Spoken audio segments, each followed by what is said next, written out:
दोस्तों आपने बचपन में कई सारे कार्टून्स देखे होंगे। इवन के कुछ लोग तो बड़े होकर भी कार्टून को बहुत शौक से देखते हैं। लेकिन क्या आपको पता है कि हर कार्टून्स को हर कंट्री के ट्रेडिशन के हिसाब से बनाया जाता है। दोस्तों आज की इस वीडियो में मैं आपको बताने जा रहा हूँ उन कार्टून्स के बारे में जो हर कंट्री में डिफरेंट्स होते हैं। दोस्तों सबसे पहले बात करते हैं कार्स की। ये 2016 में एनिमेटेड मूवी रिलीज की गई थी जिसका नाम कार्स था। इसे यूएस में रिलीज किया गया था। ये पूरी फिल्म कार्स पर बनाई गई थी जो कि बिल्कुल इंसान जैसी बात करती हैं। मिसाल के तौर पर इस कार्स पर फेस वगैरह बना होता है और ये बात भी करती हैं और इसके बॉडी पार्ट्स हरकत भी करते थे और ये इंसानों की तरह बहुत अच्छे से बोलते भी थे। दोस्तों ये मूवी जब रिलीज हुई थी तो इनके कार्स, बच्चों के स्कूल बैग और दीगर खिलौने भी मार्केट में खूब बिके थे। ये कार्स बच्चों में बहुत ज़्यादा फेमस थी। लेकिन आपको ये जानकर बहुत हैरानगी होगी कि जब ये मूवीज़ दूसरे मुल्कों में रिलीज़ हुई तो इनके कार्स की शेप और कलर्स मुख्तलिफ थे। फॉर एग्जांपल अमेरिका में इस कार का कलर येलो था और ये चाइना में जब रिलीज़ हुई तो इन कार्स का कलर रेड हो गया और स्पेन में इस कार का कलर ब्लू था। दोस्तों इसकी वजह ये थी कि हर कंट्रीज में फेमस कलर्स की वजह से इनका रंग तब्दील कर दिया गया था। दोस्तों इसके बाद बात करते हैं डोरेमोन्स कार्टून्स की। दोस्तों ये इतने फेमस कार्टून्स हैं कि आप में से कई लोगों ने ये कार्टून्स देखे होंगे। ये कार्टून पाकिस्तान समेत पूरी दुनिया में देखे जाते हैं और इनकी हिंदी डबिंग इंडिया में की जाती है। ये एक कार्टून सीरीज है जिसे 2005 में जापान में रिलीज किया गया था। दोस्तों ये कार्टून 50 से ज़्यादा जुबानों में ट्रांसलेट करके दुनिया भर में चलाए जाते हैं।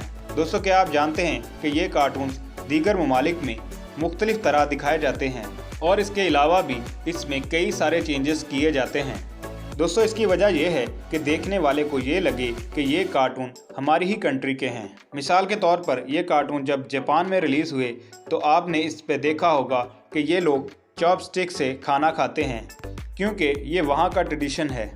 जबकि इसके यूएस वर्जन की बात की जाए तो यहाँ पर स्पून से खाना खाते हुए दिखाया गया था। इस तरह इस कार्टून में इस्तेमाल होने वाली करेंसी भी दीगर ममालिक से चेंज है, लेकिन ज़्यादातर ममालिक में इस कार्टून्स में जापानीज़ करेंसी ही दिखाई गई है क्योंकि ये कार्टून्स ज़्यादातर जापान में ही बनाए जाते हैं। लेकिन जो भी हो ये कार्टून्स बहुत ही फेमस है। इसके बाद बात करते हैं ज़ूटोपिया की। दोस्तों ये अमेरिका की तरफ से बनाई गई एक बहुत ही फेमस फिल्म है। ये फिल्म एक्शन और कॉमेडी से भरपूर है। इस कार्टून फिल्म को सबसे पहले 2016 में रिलीज किया गया था। क्या आप जानते हैं ज़ूटोपिया फिल्म को कई ज़ुबानों में डब किया गया और इसी के साथ साथ हर मर्तबा इसका नाम भी तब्दील किया गया। मिसाल के तौर पर अगर यूके की बात करें तो इस मूवी का नाम ज़ूटोपोलिस है। इसकी कोई ख़ास वजह तो नहीं, लेकिन वहाँ के ब्रॉडकास्टर को ये लगता था कि ये नाम बहुत ज़्यादा फेमस होगा। इस फिल्म में दीगर ममालिक में इस कैरेक्टर को तब्दील दिखाया गया है और इसी तरह चाइना में इस फिल्म में पांडा को दिखाया गया था और ऑस्ट्रेलिया में कोआला को दिखाया गया था। इसकी वजह यह है कि इन कंट्रीज में ये एनिमल ज़्यादा फेमस है। इसके बाद बात करते हैं इनसाइड आउट की। इनसाइड आउट को 2015 में अमेरिका में रिलीज किया गया था। ये मूवीज बच्चों में बहुत ज़्यादा फेमस हुई थी। इस मूवी को भी दुनिया की कई जुबानों में डब किया गया और इसी के साथ साथ कई ममालिक में इसके कैरेक्टर को तब्दील किया गया। मिसाल के तौर पर इस फिल्म में एक फुटबॉल का सीन दिखाया गया था, लेकिन ये जब मूवी अमेरिका में रिलीज हुई थी तो वहाँ पर फुटबॉल इतना फेमस नहीं है और हॉकी के गेम को दिखाया गया था। इसी तरह जब दीगर ममालिक में डब किया गया तो उनके कल्चर के हिसाब से इस मूवी में सीन्स को तब्दील किया गया था। दोस्तों इससे ये साबित होता है कि इस मूवीज़ के डायरेक्टर बहुत चालाक हैं और ये जानते हैं कि हर मुल्क के बच्चे डिफरेंट होते हैं और इसी के हिसाब से इस मूवी के सीन्स को तब्दील किया गया। दोस्तों इसके बाद बात करते हैं मॉन्स्टर यूनिवर्सिटी की। ये 2013 में बनाई गई एक एनिमेटेड मूवी है जो कि बहुत ज़्यादा फेमस हुई थी। ये एक कॉमेडी फिल्म थी।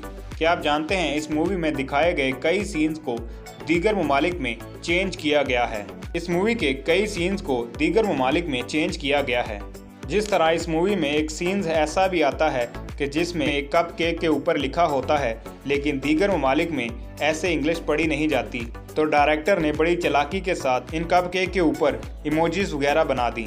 लेकिन इसके अलावा भी बहुत से सीन्स को तब्दील किया गया। इसके बाद बात करते हैं प्लेन्स की। दोस्तों अगर आप टीनेजर हैं तो आपने ये एनिमेटेड सीरीज ज़रूर देखी होगी।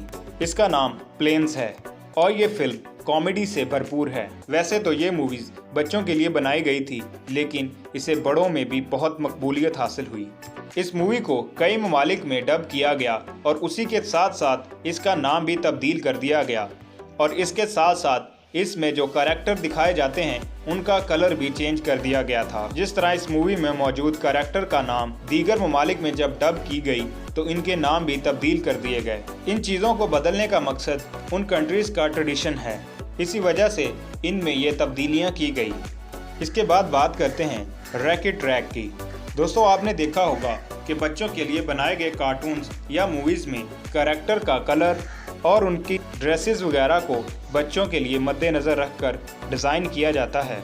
ये जो मूवी आप देख रहे हैं इसका नाम रैकेट रैग है। ये एक एनिमेटेड सीरीज़ है। इस मूवी में एक छोटी सी कैरेक्टर है जिसे जापान में मुख्तलिफ तरह दिखाया गया है। जापान में इन कैरेक्टर के नाम भी तब्दील करके उनके हिसाब से रख दिए गए। इन्होंने ऐसा क्यों किया ये बात तो कोई नहीं जानता। इन कैरेक्टर के नाम चेंज करने की कोई ख़ास वजह भी नहीं थी। बहरहाल कुछ भी हो, ये कार्टून्स रियली बहुत अच्छे हैं। दोस्तों, इसके बाद बात करते हैं मिकी माउस की। आप में से अक्सर लोगों ने इस कार्टून्स को देखा होगा। दोस्तों, ये कार्टून इतने फेमस है कि बच्चा बच्चा इसे जानता है। ये कार्टून दुनिया के फेमस तरीन कार्टून जिसे दुनिया भर के बच्चों ने एक मर्तबा तो ज़रूर देखा होगा। दोस्तों, ये कार्टून भी दुनिया के कई ममालिक में डब किए गए और उसी के साथ साथ इसके कैरेक्टर को भी दीगर ममालिक में उसके ट्रेडिशन के हिसाब से तब्दील किया गया। दोस्तों, जिस तरह इटली में ये कार्टून्स को 1932 में ही डिफरेंट नेम से रिलीज़ किया गया था। इस कंट्री में इस कार्टून्स का नाम टोपोलिनो था और आज भी ये कार्टून्स इसी नाम से इटली में चलाए जाते हैं। दोस्तों, ये कार्टून दुनिया भर में कई ज़ुबानों में डब किए गए थे। इसके बाद बात करते हैं पोकेमोन की। दोस्तों, एक वक्त था जब हर सुबह बच्चे कार्टून नेटवर्क पर सबसे पहले इंतज़ार पोकेमोन कार्टून्स का ही करते होते थे। इस कार्टून्स को सबसे पहले 1997 में रिलीज़ किया गया था। ये कार्टून्स रिलीज़ होने के साथ ही बहुत ज़्यादा फेमस हो गए और इसके बाद इस कार्टून्स को और भी कई कंट्रीज़ में रिलीज़ किया गया। दोस्तों, इसमें कोई शक नहीं कि ये कार्टून्स दुनिया भर के बच्चों में बहुत ज़्यादा मकबूल हुए और आज भी ये कार्टून्स कई जगहों पर चलाए जाते हैं। लेकिन दोस्तों, बहुत से ममालिक में इन कार्टून्स को रिलीज़ करने से पहले बहुत सी तब्दीलियाँ की गई हैं। दोस्तों, उम्मीद करता हूँ कि आपको ये वीडियो पसंद आई होगी। अगर आपको इस वीडियो से कुछ नया जानने को मिला तो प्लीज़ चैनल को सब्सक्राइब करना ना भूलिएगा। Thanks for watching. अल्लाह हाफिज़।